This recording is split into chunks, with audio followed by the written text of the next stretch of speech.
Ex-presidente Michel Temer, ex-ministro Moreira Franco e outros 12 investigados viram réus no caso da eletronuclear no Rio. Em São Paulo, o Ministério Público denuncia ex-presidente e a filha dele por lavagem de dinheiro. Ministério Público do Rio ajuiza nova ação contra ex-governadores Sérgio Cabral e Luiz Fernando Pezão por propinas na construção da linha 4 do metrô. Segunda turma do Supremo aceita habeas corpus de Regis Fichtner, ex-secretário de Cabral, e determina cumprimento de medidas cautelares. Prender provisoriamente com base em delação é violador da lei e da Constituição. Na primeira turma, ministros mandam inquérito sobre suposto estelionato do deputado Paulo Pimenta para a primeira instância. E o Dia Internacional de Checagem de Fatos na Justiça Eleitoral. Pintou uma notícia falsa na sua timeline? Desconfie. E antes de passá-la adiante, cheque de onde ela vem.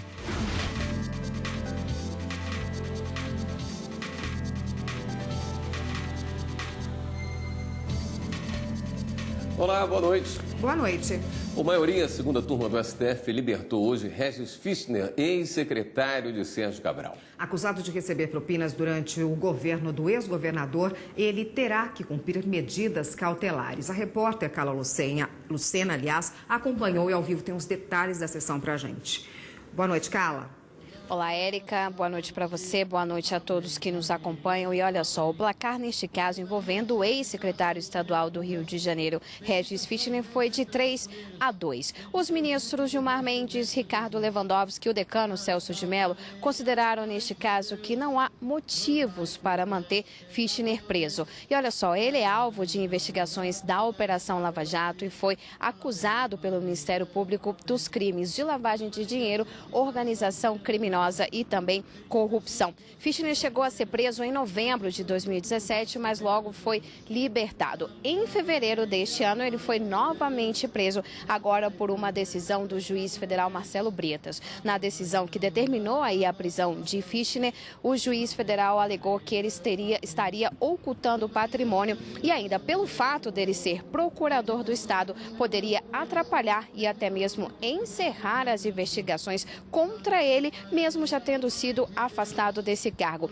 Um outro ponto apontado pelo juiz federal é de que Fichtner teria enviado e-mails para uma secretária da época em que ele ocupava cargo na Casa Civil para apagar provas. E foi então justamente contra essa decisão de prender Fichtner que a defesa recorreu aqui ao STF, como vamos ver na reportagem.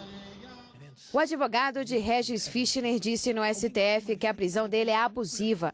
Afirmou ainda que o ex-secretário de Sérgio Cabral é vítima de perseguição implacável do Ministério Público.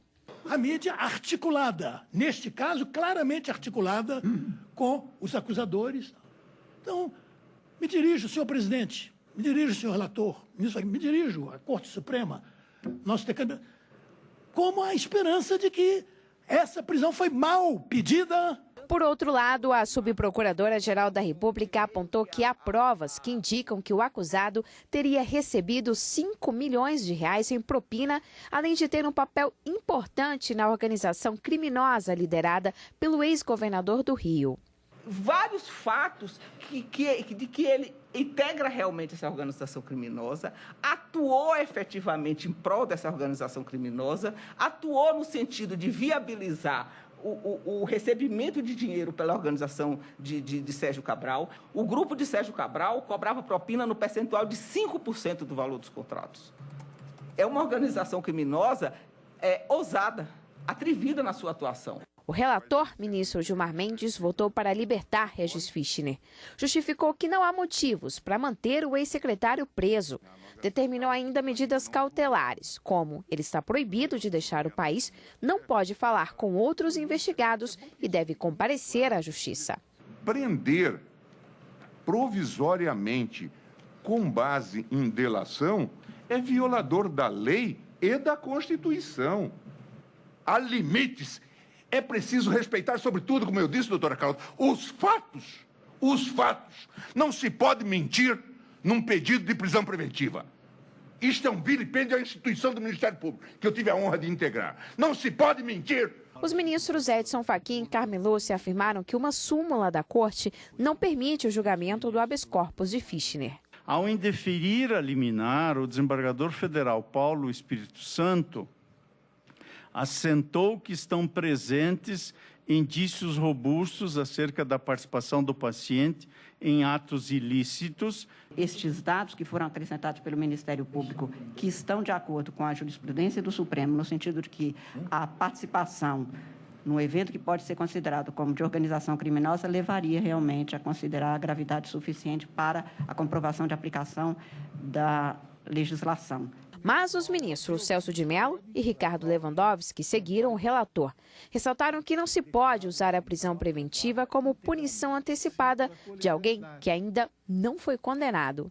Não há aqui, pelo menos não consegui vislumbrar nos autos, nenhuma comprovação, além da palavra dos colaboradores, em provas materiais que corroborem estas assertivas. Ninguém, absolutamente ninguém, pode ser tratado como culpado, qualquer que seja o ilícito penal cuja prática lhe tenha sido atribuída, sem que exista a esse respeito decisão judicial condenatória necessariamente transitada em julgado. Quem está aqui para dar outros detalhes da segunda turma de hoje é a consultora jurídica Karina Zucolotto. Boa noite, Karina. Boa noite, William. Boa noite, Karina. Boa noite, na segunda turma também houve o julgamento, se iniciou, o julgamento de um habeas corpus do ex-deputado Eduardo Cunha. Foi retomado esse julgamento, mas mais uma vez suspenso, porque o ministro Gilmar Mendes não poderia participar do julgamento nessa tarde. Mas os ministros acabaram decidindo, por consenso, abrir novamente as sustentações orais, tanto da defesa como da acusação, para que agora a turma, já com 5 integrantes presentes, pudessem acompanhar os argumentos trazidos por ambas as partes, defesa e acusação. E assim se deu. Eduardo Cunha foi condenado em primeira e confirmado em segunda instância, mas no TRF da 4ª Região diminuiu a pena dele de lavagem de dinheiro, corrupção passiva e evasão de divisas para 14 anos e 6 meses de prisão para ser cumprida no regime fechado. E no habeas corpus apresentado no STJ, que foi negado, veio o habeas corpus até o Supremo Tribunal Federal e é esse que está em julgamento. Ele alega que deveria ter sido, o que ele busca, na realidade, é uma diminuição no tempo de pena que foi aplicado. Então, o que ele se discute é a dosimetria da pena. Diz que deve, segundo a defesa, deve ser aplicada a concussão entre os crimes de corrupção passiva e lavagem de dinheiro, já que os 2 tipos penais teriam sido realizados e praticados em uma mesma conduta, e também que deveria ser aplicado o concurso formal entre esses 3 crimes e não da forma como foi contado, somadas as penas de forma individual, o que, para a defesa, seria uma boa estratégia, caso a segunda turma aceite esse argumento, que diminuiria consideravelmente a pena de Eduardo Cunha. O Ministério Público Federal, ao se manifestar, entendeu que esse habeas corpus sequer poderia ser julgado, porque ele se presta a fazer com que o Supremo Tribunal Federal, ao contrário do que uma súmula que proíbe, reanalise fatos e provas. E esse habeas corpus implicaria numa supressão de instâncias, já que contra essa decisão do TRF, que confirmou a condenação, embora tenha diminuído um pouco a pena, seria passível de recurso especial e recurso extraordinário perante as instâncias ordinárias, STJ e ao Supremo Tribunal Federal. E também que então, que haveria, portanto, essa supressão e não deveria ser admitido. Esses foram os argumentos trazidos na Procuradoria. O julgamento deve ser retomado nas próximas sessões, assim que o ministro-presidente Ricardo Lewandowski pautar. Finalzinho da sessão, os ministros ainda julgaram o pedido de extradição da Argentina, né? Isso, o governo da Argentina pediu a extradição de um argentino que estava aqui no Brasil, porque lá é acusado da prática de roubo agravado. O ministro Edson Fachin, o relator, considerou todas as circunstâncias previstas de hipóteses que possibilitariam a extradição, descartou a prescrição, reconheceu a dupla incriminação, o crime cometido lá também é tipificado como crime aqui, e com essas, de uma forma bastante rápida, por votação unânime, acabaram deferindo o pedido de extradição do argentino para o governo da Argentina responder ao processo penal. Amanhã temos sessão à tarde. A partir das 14 horas, sessão plenária. Contamos com você aqui amanhã à noite, então. Combinado. Até amanhã.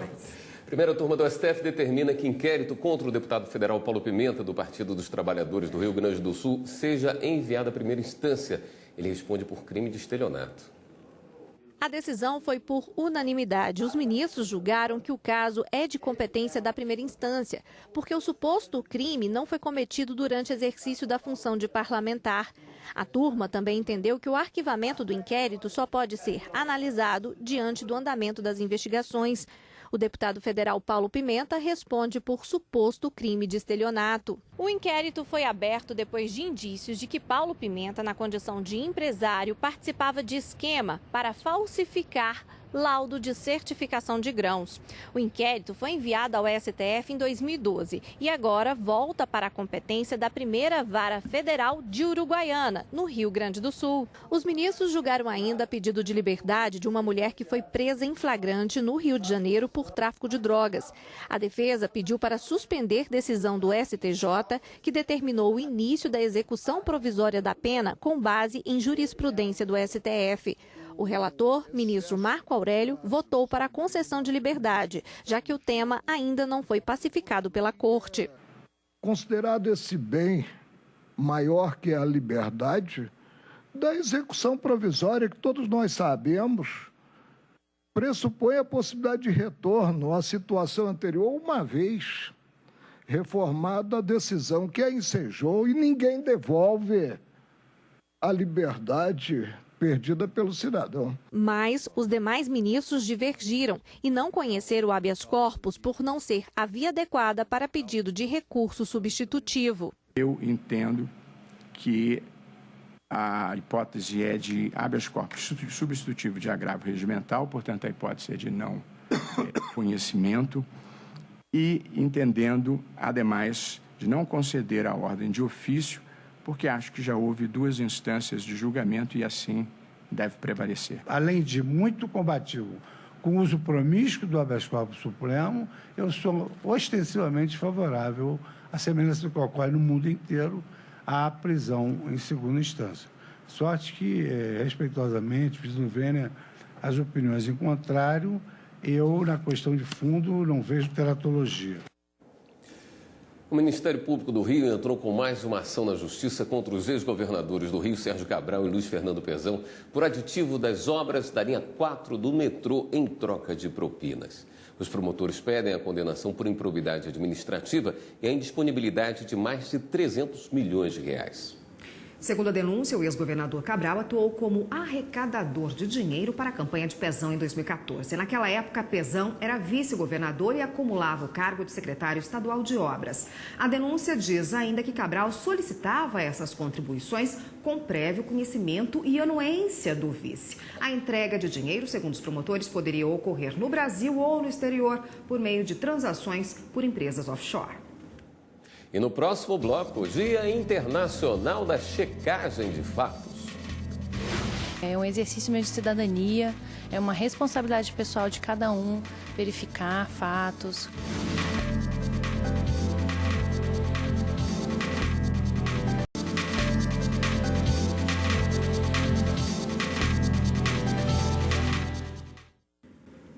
O ex-presidente Michel Temer, o ex-ministro Moreira Franco e outros 12 investigados pela Força Tarefa da Lava Jato de desvios no eletronuclear viraram réus nesta terça-feira, aliás. A decisão é do juiz Marcelo Bretas, da 7ª Vara Federal Criminal do Rio de Janeiro. Os detalhes ao vivo com a repórter Fernanda Porto. Vamos falar com ela. Boa noite, Fernanda. Boa noite, Érica. Boa noite, William. Boa noite a todos que nos acompanham. Com a decisão, o ex-presidente da República, Michel Temer, irá responder por peculato, lavagem de dinheiro e corrupção. Além do ex-presidente da República, também viraram réus o ex-ministro Moreira Franco e João Batista Lima Filho, o chamado Coronel Lima, apontado como operador de Temer. Além deles, outras 11 pessoas também são investigadas pelo esquema de corrupção envolvendo a eletronuclear e as obras na usina nuclear de Angra 3. Agora, a próxima fase prevê coleta de provas, depoimentos de testemunhas e interrogatórios dos réus. Só depois de tudo isso que o caso segue para julgamento. Érica, William. E, Fernanda, o MPF de São Paulo também ofereceu hoje uma nova denúncia contra o ex-presidente Temer, é isso? É isso mesmo, Érica. Com essa decisão, essa ação agora fica sob a responsabilidade da 6ª Vara Federal Criminal de São Paulo. A denúncia é um desdobramento do chamado Inquérito dos Portos, que apura se o ex-presidente da República, Michel Temer, durante o mandato, tinha favorecido empresas do setor portuário, com a edição de um decreto. A acusação também envolve a filha do ex-presidente, Maristela Temer, a esposa dele, Maria Rita, e o amigo, o Coronel Lima. Eu volto ao estúdio, Érica, William. Obrigado, Fernanda. Hoje é o Dia Internacional da Checagem de Fatos. Mais uma oportunidade para a Justiça Eleitoral conscientizar a população sobre a importância da apuração de notícias que são compartilhadas pela internet. Pintou uma notícia falsa na sua timeline? Desconfie e antes de passá-la adiante, cheque de onde ela vem. Essa é apenas uma das várias dicas de uma campanha publicitária do TSE para combater as fake news. A iniciativa faz parte das ações em torno do Dia Internacional da Checagem, comemorado em 2 de abril. A data ressalta a importância da checagem de dados para combater informações falsas. É muito importante que essa data venha a levar essa discussão, essa reflexão, mas mais do que isso é tornar isso como um hábito das pessoas, né? É um exercício meio de cidadania, é uma responsabilidade pessoal de cada um, verificar fatos, até compartilhar tudo que você compartilha, você acaba sendo até responsabilizado civilmente, criminalmente, a depender do que você propaga por aí. As peças com dicas estão nas redes sociais do tribunal e podem ser compartilhadas. Quer saber de algumas? Vamos lá. Se o texto está mal escrito ou mal formatado, desconfie. Se você já leu a informação antes, também suspeite. E se a mensagem vem com um pedido de urgência para ser repassada, não caia na pilha. Veja só essa. Piada também é opinião. Não compartilhe apenas por ser engraçada. Tem instituições, inclusive brasileiras, que já prestam esse serviço no país, mas a gente está aqui agora querendo reforçar o coro sobre a importância desse método de consumir informação. Então, assim, a gente retoma essa campanha nas redes sociais, faz um trabalho de conscientização, abre mais uma vez o nosso canal de comunicação com o cidadão para estar disponível para receber denúncias, para, enfim, sanar dúvidas. E a gente está nas redes justamente para poder efetivar ainda mais essa data. A checagem de fato surgiu na década de 90, durante a campanha presidencial dos Estados Unidos. Desde então, não parou mais e hoje há profissionais que trabalham justamente com isso. A apuração minuciosa das informações para combater a disseminação de notícias falsas. Cristina Tardáguila faz parte desse grupo. O Dia Internacional da Checagem foi criado logo no dia seguinte do Dia da Mentira para justamente marcar a posição e a luta dos checadores de fato pela busca da verdade. É indispensável que, nos dias de hoje, de grande movimento nas redes sociais, de grande desinformação, haja pessoas preparadas para identificar e separar o que é verdade e o que é mentira. No site do TSE há várias explicações sobre as mensagens falsas e também links de agências e fontes confiáveis de notícias. O trabalho do TSE para combater as notícias falsas é contínuo. A próxima ação será em maio, quando especialistas em fake news vão debater estratégias para evitar a proliferação dessas informações no meio eleitoral. Rogério Galoro, assessor especial da presidência do TSE, conta que o evento tem o apoio da União Europeia. São professores universitários, são especialistas, cientistas, representantes da imprensa brasileira, da imprensa internacional, institutos de checagem nacionais e internacionais. O FBI vai mandar um representante. A União Europeia é parceira nossa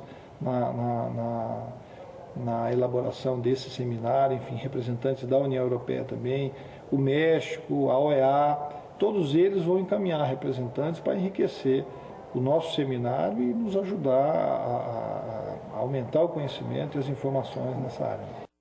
O Seminário Internacional sobre Fake News será realizado nos dias 16 e 17 de maio, no auditório do edifício sede do TSE em Brasília.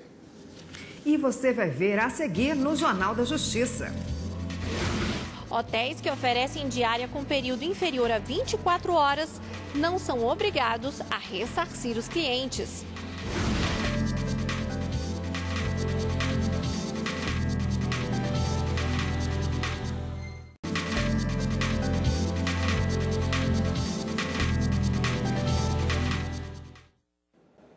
Quando o hotel oferece diária com período inferior a 24 horas, não precisa indenizar os clientes. A decisão é do Superior Tribunal de Justiça. As regras são explicadas logo na entrada. Senhora Bárbara, boa tarde. Eu vi aqui que o check-in é 2 horas da tarde, mas a gente já tem um quarto disponível, tá? O check-out é meio-dia. Mesmo assim, Bárbara costuma negociar para ficar um pouquinho mais. Às vezes a gente deixa ali a mala no maleiro, curte o restante do hotel, mas normalmente eu consigo negociação. Aceitar os pedidos dos hóspedes faz parte da política de atendimento deste hotel em Brasília, mas nem sempre é possível e alguns clientes saem satisfeitos. A gente é muito flexível, a gente vai de acordo com a nossa disponibilidade, né? Então, tendo vaga disponível já, quarto, apartamento limpo, a gente já libera o cliente para subir no apartamento. Apesar de aceitar as regras na hora da compra, alguns hóspedes que não conseguiam negociar para ficar exatamente às 24 horas da diária procuravam a justiça. A discussão sobre o tema chegou ao STJ, que pacificou o entendimento de que os hotéis têm sim o direito de cobrar o valor da diária, mesmo que o cliente fique menos tempo hospedado. O mais prudente é que o consumidor tenha esta informação clara e ostensiva pelo hotel, pelo sistema hoteleiro, para que ele tenha consciência de que horário ele pode entrar e de que horário ele vai sair, para que depois ele não venha alegar que não teve essa informação. Para a Associação Brasileira da Indústria de Hotéis, a decisão traz segurança. Dá um conforto para que os gerentes continuem fazendo a gestão do empreendimento com mais tranquilidade. Abril é o mês dedicado aos povos indígenas e o Ministério Público Federal lançou um manual da jurisprudência dos direitos desses povos. O manual traz casos reais e o resumo das principais decisões de tribunais nacionais e internacionais sobre a temática indígena. Foi organizado pelo vice-procurador-geral da República, Luciano Maris Maia, e o procurador regional da República, Felício Pontes Júnior, e o subprocurador da República, Antônio Carlos Bigonha, coordenador da 6ª Câmara do MPF. O objetivo é ser um guia para aqueles que atuam na defesa dos direitos indígenas. A obra pode ser acessada pela internet de graça. Com 26 capítulos e mais de 900 páginas, o manual traz casos reais e temas centrais da luta dos povos indígenas, como a questão da demarcação de terra e acesso a políticas públicas e sociais. Esse livro pode estar nos computadores e nos smartphones das pessoas, e eles podem ali ter acesso para saber de qual é o entendimento dos tribunais brasileiros e também das cortes internacionais sobre aquele tema específico de uma forma muito fácil, rápido, bastando um clique na tela desses equipamentos. Agora vamos dar um giro na rede para saber das últimas notícias.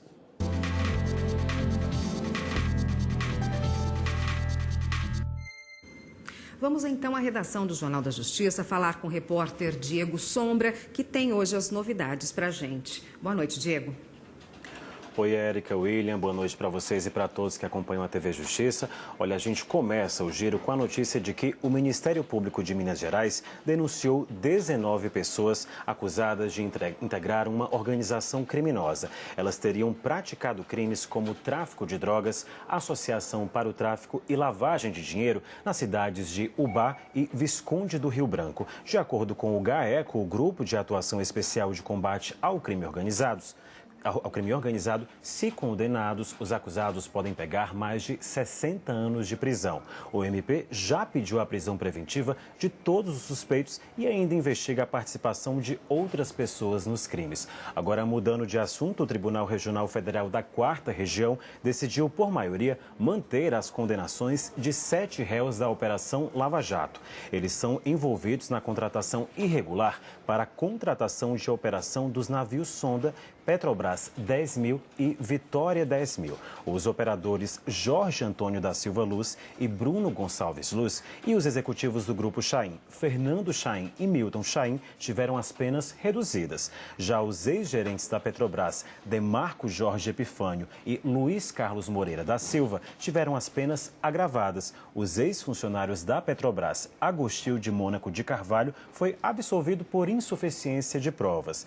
E agora, para encerrar o giro, os engenheiros Atuvisud, André Yassuda e Makoto Namba vão permanecer em silêncio durante o depoimento na CPI instaurada no Senado para investigar as causas do rompimento da barragem da Vale em Brumadinho, Minas Gerais. A decisão é da ministra do Supremo Tribunal Federal, Rosa Weber, que concedeu um liminar para que os profissionais possam ficar em silêncio. Os depoimentos estão marcados para amanhã e os engenheiros foram convocados como testemunhas. Foram eles que assinaram o laudo de estabilidade da barragem, lembrando que a empresa Tuvisud foi contratada pela Vale para inspecionar a barragem em Brumadinho.